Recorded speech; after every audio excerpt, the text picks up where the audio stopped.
यह एक अदृश्य चैन सी बनती जा रही है, अदृश्य भावना बनती जा रही है कि हम जिधर भी जाते हैं उधर लोगों का पैर अपने आप चल पड़ते हैं। ये कौन सा भाव है? ये आप इस देश के मूल मालिक हैं, इस देश के आदिवासी हैं और अब आपने हुकार भरी है कि हमें हमारा हक चाहिए, इसलिए ऐसा हो रहा है। यह हमारे पूर्वजों की अधूरी इच्छा है। हमारे पूर्वजों की अधूरी इच्छा पूरी करने के लिए हमारे पांव बरबस चल पड़ते हैं। दोस्तों, आज यहाँ पर हम देखें तो एससी समाज के भाई भी हैं, ओबीसी समाज के भाई भी हैं और राजपूत समाज के भाई भी हैं और भील तो है ही सही। मेरा आप सबसे आग्रह है कि जो कौम अपना इतिहास नहीं जानती वह अपना भविष्य निर्माण नहीं कर सकती, यह बाबा साहब अंबेडकर ने कहा। और इस बात को आज पूरे देश भर में जन जागरण के माध्यम से बड़े पैमाने पर काम चल रहा है। मारवाड़ की धरती पर संभवतः मैं पहली बार ऐसा देख रहा हूं कि आदिवासी परिवार की व्यवस्था के अनुरूप हमारे सांसद नीचे बैठे हैं, एमएलए नीचे बैठे हैं लोगों के बीच में। और देश में ट्रेंड हो गया था कि बड़े बड़े लोग मंचों पर बैठेंगे और दूसरे लोग फूल मालाएं करेंगे और दूसरे लोग नीचे बैठेंगे। लोकतंत्र में प्रजा के पास शक्ति होती है और प्रजा का प्रतिनिधि प्रजा के बीच में ही बैठना चाहिए। ये सबसे पहले हम लोगों ने बोला और उसका परिणाम आया, समाज ने सहज स्वीकार किया।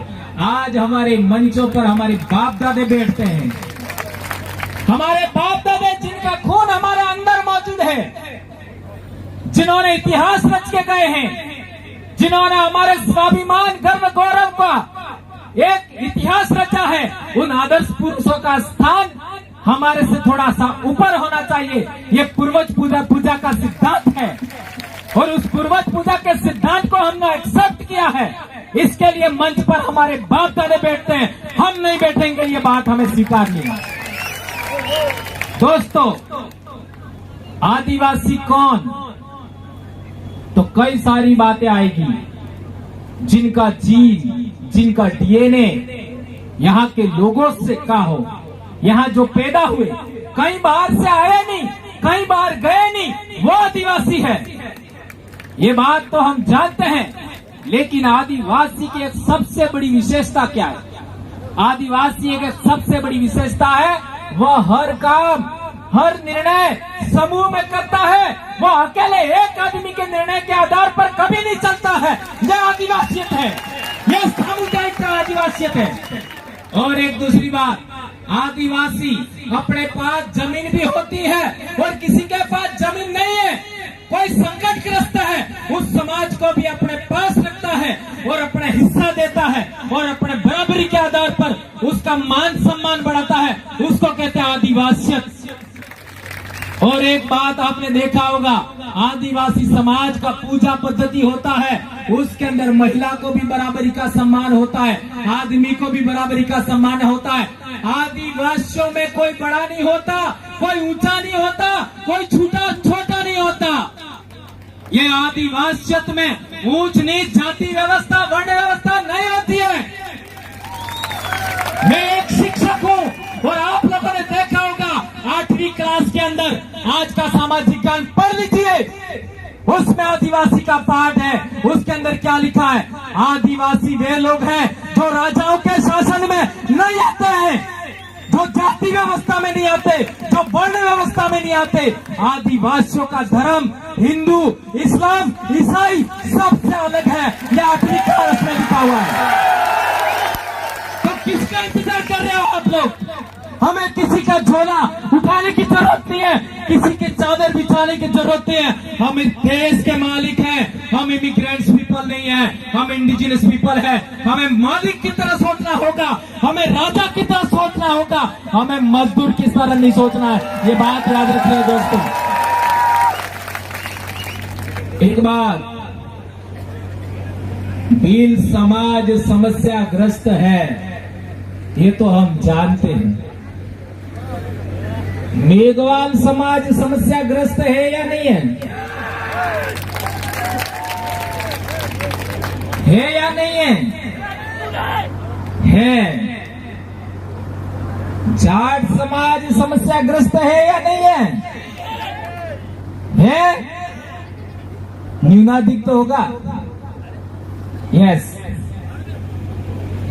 और राजपूत समाज समस्याग्रस्त है या नहीं है?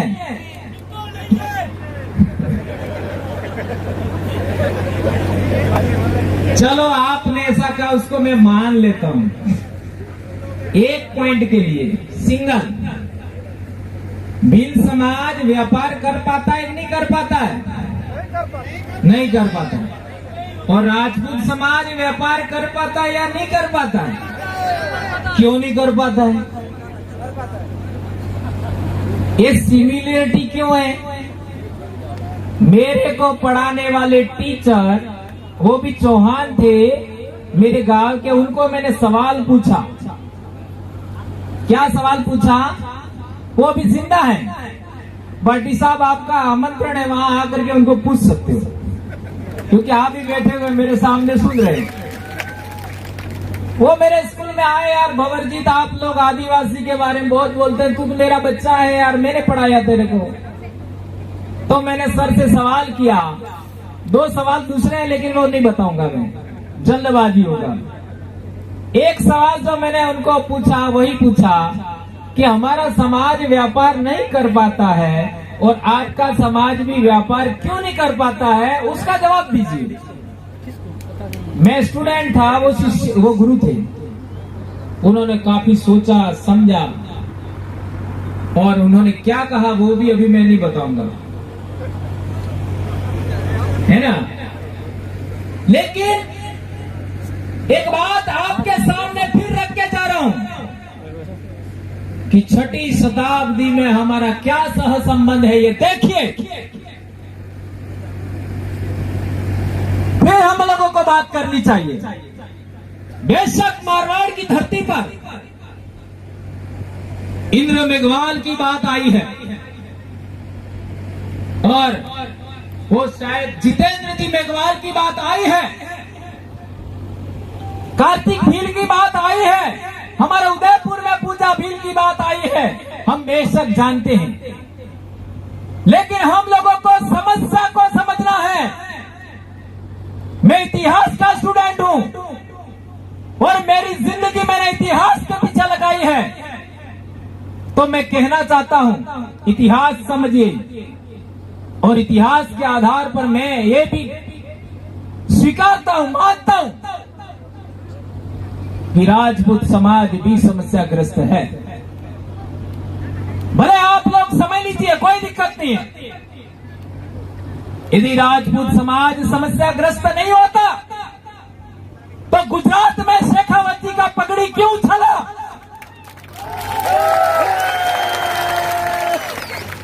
करणी सेना के राष्ट्रीय अध्यक्ष को क्यों मारा? यह है मेरा सवाल। इसलिए मेरे भाइयों, बल से काम नहीं लेना है, दिमाग से काम लेना है, बुद्धि से काम लेना है। हमारी सोच विज्ञान सम्मत होनी चाहिए, हमारी सोच लोकतंत्र सम्मत होनी चाहिए, हमारी सोच संविधान सम्मत होनी चाहिए और हमारी सोच प्रकृति सम्मत होनी चाहिए, हमारी सोच मानवतावादी भी होनी चाहिए। उसको ध्यान में रखते हुए, इतिहास को ध्यान में रखते हुए मैं पुनः कहना चाहता हूं कि जब अरबों का आक्रमण हुआ था तो भीलों ने उस समय नागभट्ट प्रथम को भी साथ दिया था। एम आई राइट? गलत है क्या? राइट है? कुछ तो कारण होगा। इसके बाद मारवाड़ पर शेरशाह सूरी का आक्रमण हुआ 1544 में। तब हमारे आदिवासियों ने सुमेलगिरी के युद्ध में इनका साथ दिया, राठौड़ों का। कुछ तो कारण होगा। हल्दीघाटी जंजाहिर है। हमारे भील नहीं होते तो मेवाड़ का आज आप लोग क्या इतिहास पढ़ते आप सब जानते हैं। और हमारे सामने राणा पूजा भील का ऑलरेडी लगा हुआ है फोटो। गुजरात की बात करो, आपका सोलंकी वंश का जो प्रथम राजा था वनराज जी है ना, हाँ वनराज जी शायद, उनका पिताजी का मृत्यु के बाद भीलों के बीच में लालन पालन होता है। और इसके बाद आपका ये पाटन, वहां का राज सिंहासन, वहां का राज स्थापित करने में योगदान। उसके बाद सोमनाथ का लड़ाई में हमीर गोहिल को किसने साथ दिया था? वेगड़ा भील ने। वेगड़ा भील की सेना पैर मरी, इसके बाद हमीर मरा।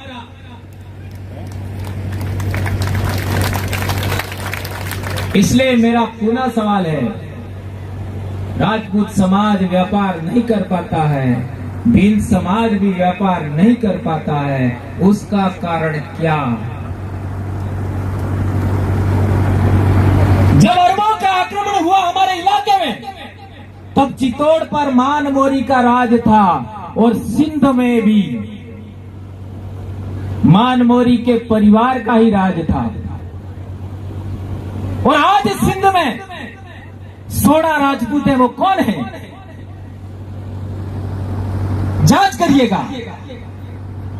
आज के इतिहास पर नहीं, उस जमाने के पुरातात्विक अवशेष, उस समय के यात्रा विवरण का सहारा लेकर के आप जांच करिए। मैं आपको बहुत बड़ी समस्या के लिए ये उदाहरण दिया। वो समस्या क्या है?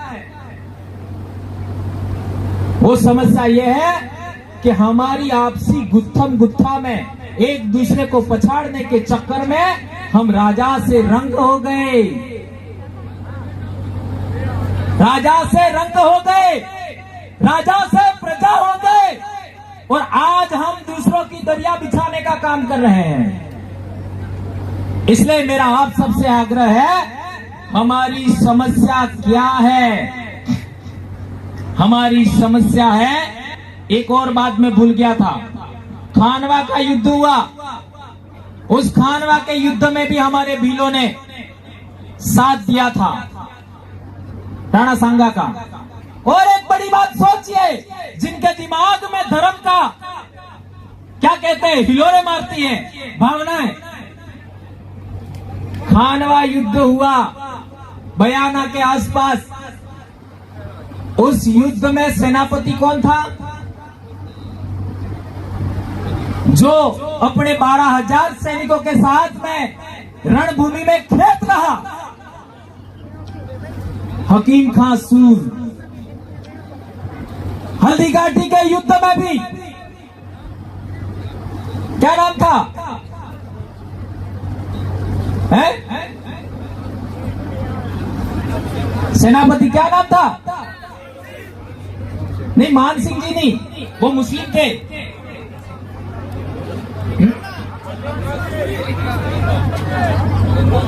हकीम खां सूर उधर था खानवा में।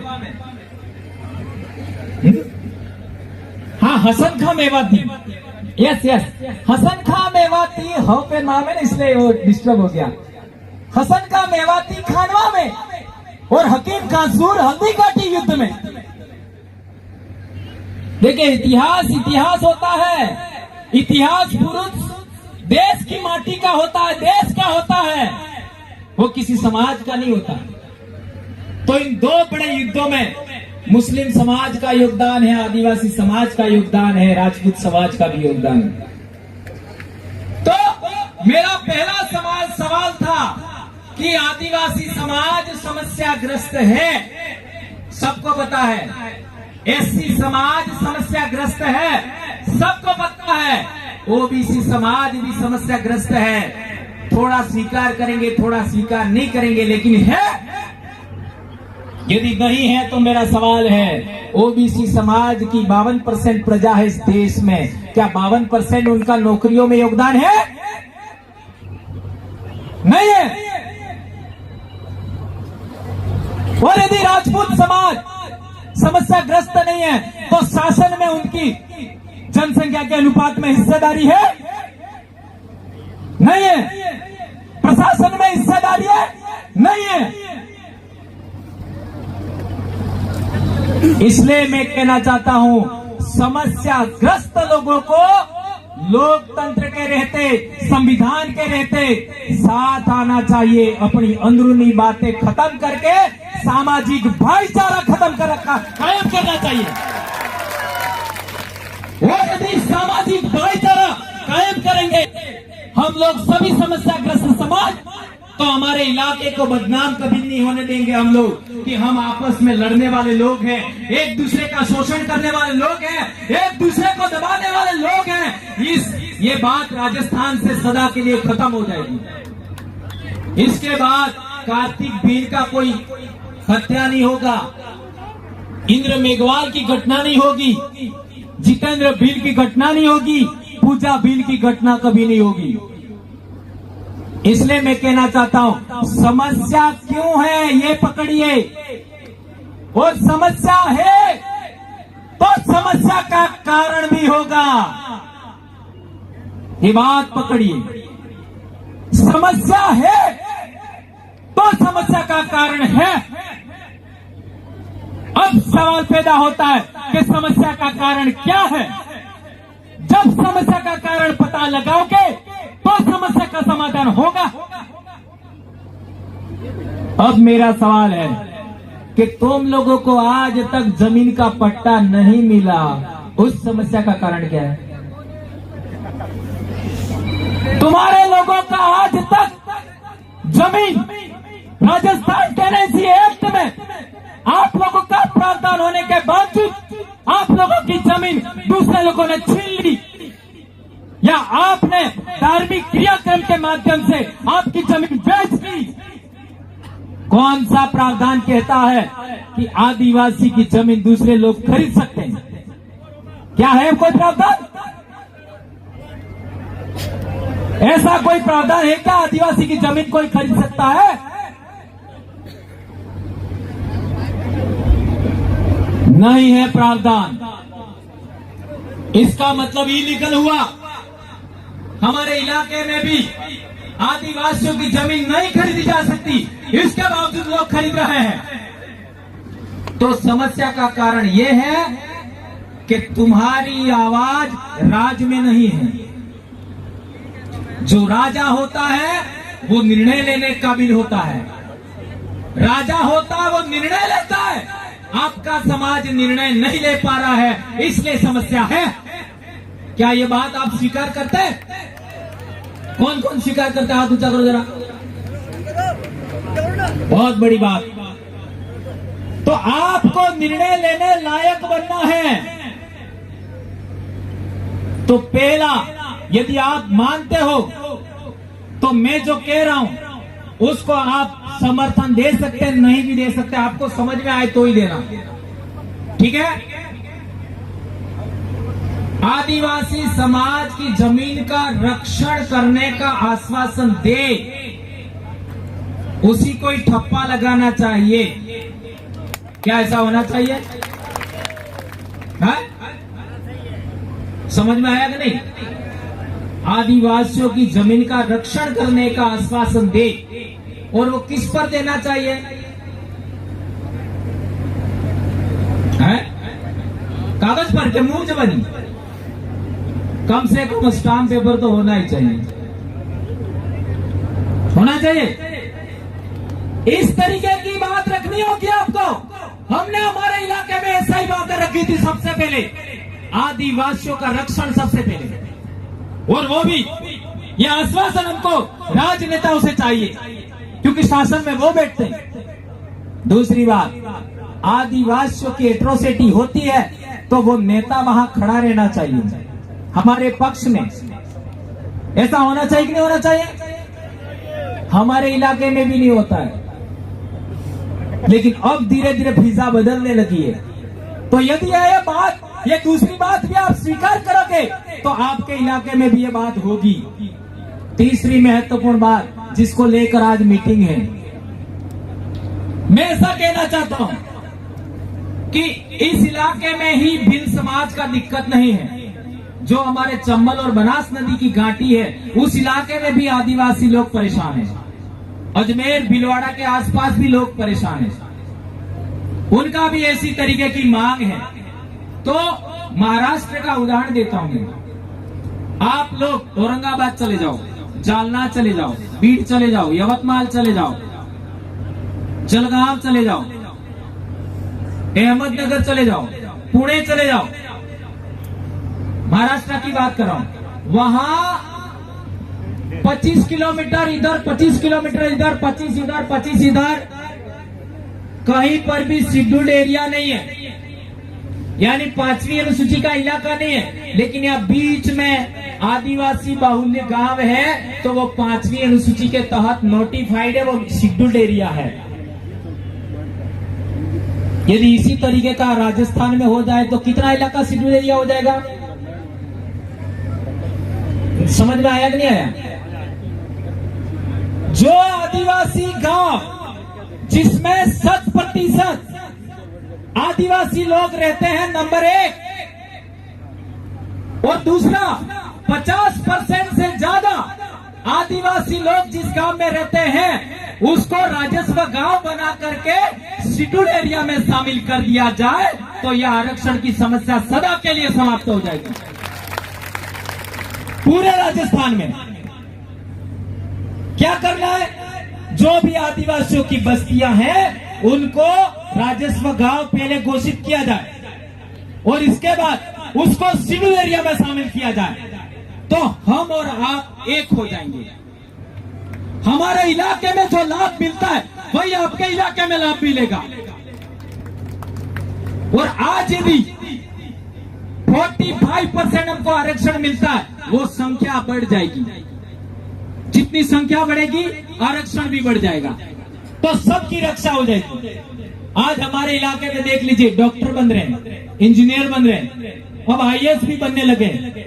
ये शेड्यूल एरिया का लाभ हमको पिछले 30-40 साल में नहीं मिला होता तो आज का पीढ़ी है आगे नहीं बढ़ती। इसलिए मेरा आग्रह है कि हमारे जितने भी जनप्रतिनिधि बुद्धिजीवी साथी हैं, सबसे आग्रह है पूरे राजस्थान में सिंगल पॉइंट का डिमांड होनी चाहिए। सिंगल पॉइंट क्या? जो आदिवासी बस्ती है उसको रेवेन्यू विलेज, राजस्व गांव बनाया जाए, नंबर 1, और उस राजस्व गांव को अनुसूचित क्षेत्र घोषित किया जाए। ये आपका मांग करिए, इसके बाद कितना जल्दी बदलाव होता आप देख सकते हैं। ये मैं कहना चाहता हूं। ये मैं जो बोल रहा हूं वो DTSA के विरोध में ऐसा नहीं कह रहा हूं। ये बात फिर कहीं ऐसा नहीं हो जाए कि बाबू जी ने गलत बात बोल दी। मैं जो बात बोल रहा हूं वो महाराष्ट्र में इंप्लीमेंट है, आंध्र प्रदेश में इंप्लीमेंट है, तेलंगाना में इंप्लीमेंट है, लागू है, वो बात कह रहा हूं मैं। और आपने देखा होगा महाराष्ट्र में जिला स्तरीय भर्तियों में एक नोटिफिकेशन आया था कि ग्रुप सी और ग्रुप डी में 100% रिजर्वेशन शेड्यूल्ड ट्राइब का होगा। ये भी नोटिफिकेशन आपने गवर्नमेंट ने जारी किया था, पारित हुआ था, आंध्र में भी हुआ था।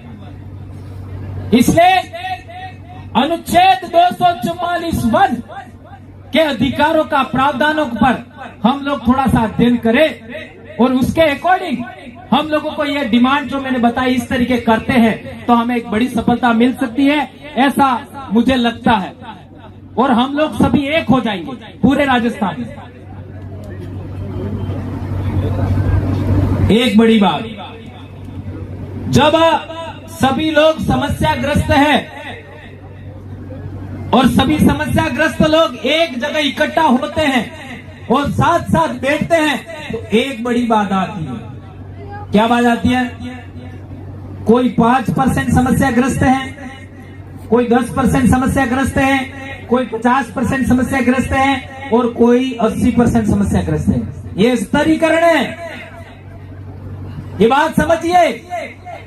इसको ऐसा कह सकता है राजपूत समाज 5% समस्याग्रस्त है, अभी उदाहरण के आधार पर। ओबीसी समाज 10% समस्याग्रस्त है, और मेघवाल समाज 50% समस्याग्रस्त है, और आदिवासी 80% समस्याग्रस्त है।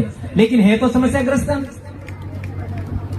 तो जब समस्याग्रस्त है तो हमें साथ बैठना चाहिए और देश का हुक्मरान बनना चाहिए। नहीं समझ में आया?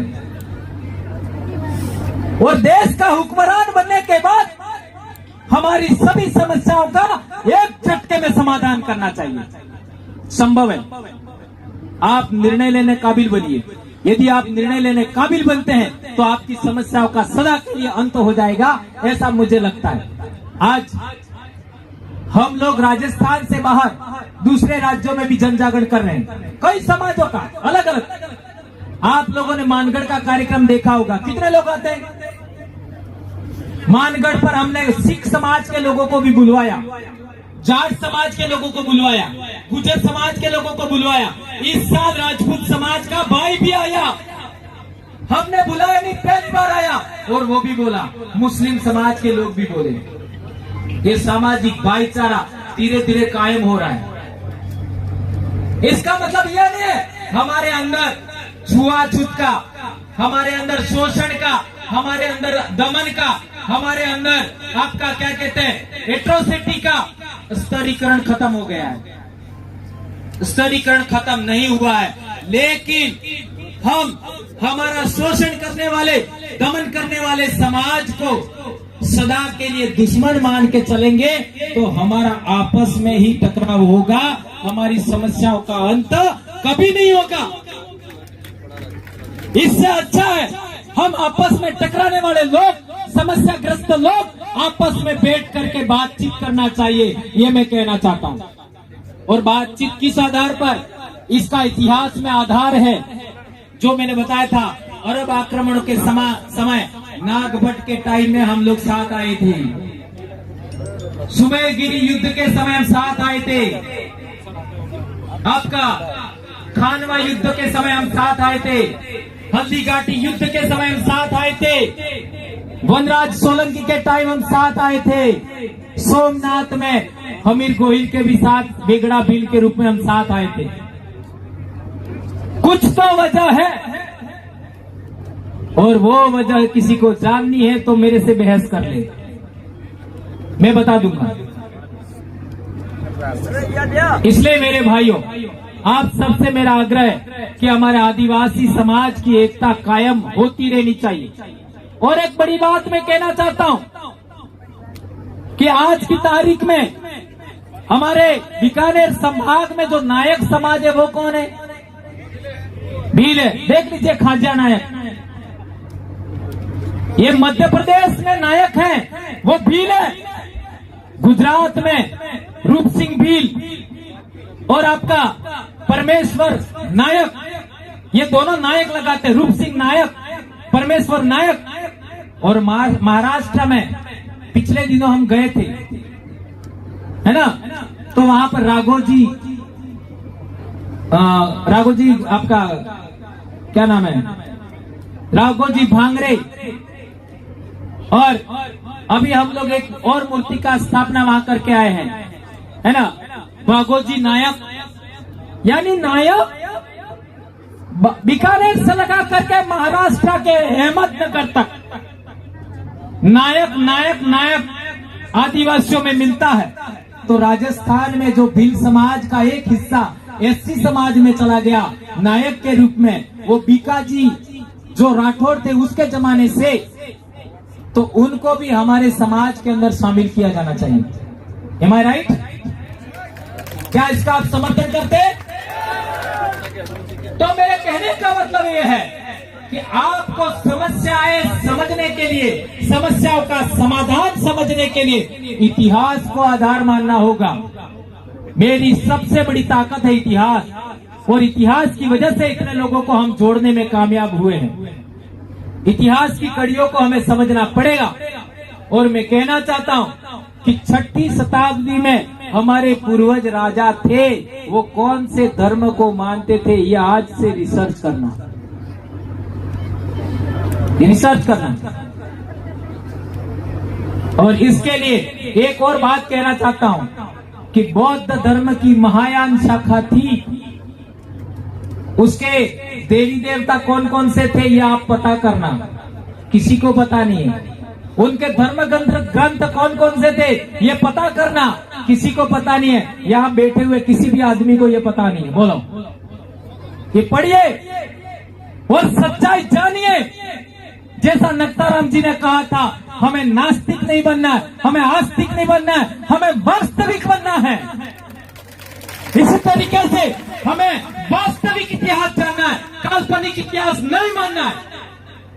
पुरातत्व के आधार पर प्रमाणित वास्तविक इतिहास को हमें स्वीकार करना है। ये बात हमें समझना पड़ेगा।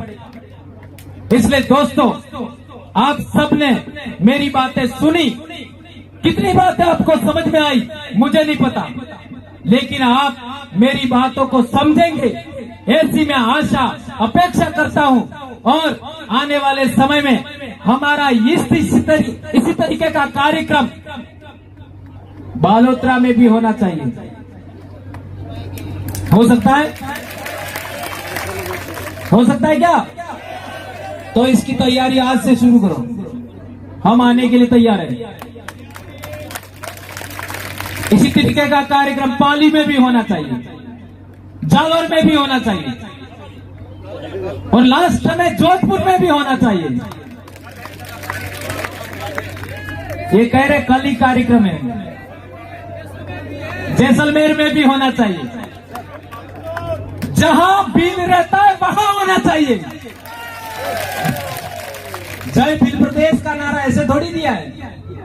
इसलिए आप सबसे मेरा आग्रह है कि इस कौम को जोड़ने में, हमारी कौम जुड़ेगी तो दूसरी कौमें भी हमारे साथ आएगी। एससी भी साथ आएंगे, ओबीसी भी साथ आएंगे, और जाट तो ऑलरेडी कबीलाई कौम है, गुजर कबीलाई कौम है, सभी राजपूत समाज भी साथ आएगा, ऐसा मेरे को दिखता है ना। इतिहास के आधार पर मेरी तीसरी आंख भी है।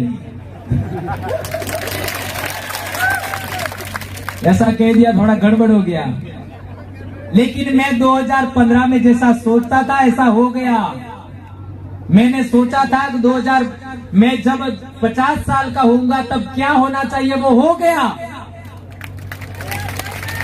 और हजारों लोग हमको रोकने का प्रयास करते हैं। जो लोग हमको रोकने का प्रयास करते हैं वो स्वयं रुक जाते हैं। इसलिए मैं कहता हूं, भील पूर्वजों की अदृश्य शक्ति हमारे साथ काम करती है।